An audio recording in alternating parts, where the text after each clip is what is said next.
if you could, explain the difference between mites and insects.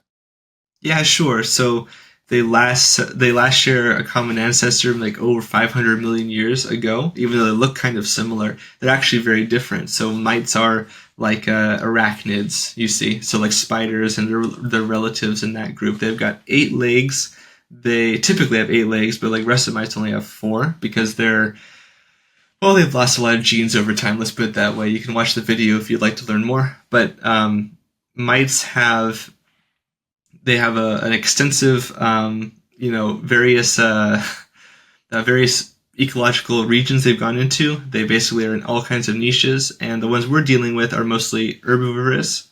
Most mites, like spider mice, broad mice, and russet mites, are what you're going to be dealing with medicinal plants generally. And the damage that they cause is usually through feeding on plant cells, and usually they can be kind of innocuous. Some mites are even beneficial, like in the soil.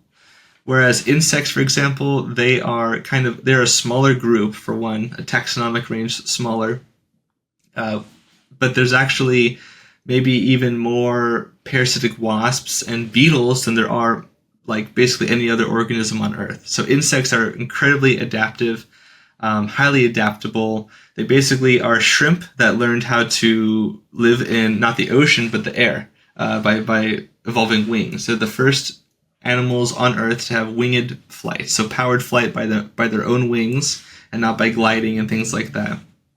And there's all kinds of insects. The ones that you have to deal with typically are things like thrips and the hemiptera, so like aphids and other insects with like a piercing mouth part. You've got insects that have chewing mouth parts too, like for example caterpillars, which eventually become moths, and butterflies, which all butterflies are moths.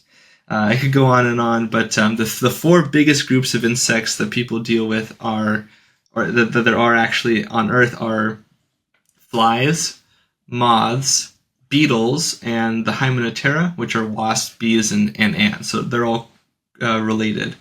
And I bring these up because they're the four biggest groups. They're called the Big Four. And so you'll also notice that all of these are insects that have the larva, pupa, adult life stage development.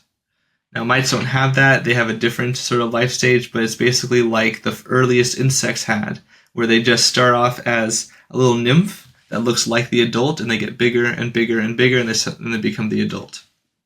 Anyways, that's your that's your evolutionary nutshell. This clip is brought to you by AC Infinity. Use discount code Mr. Grow at 15 to save on any of their products.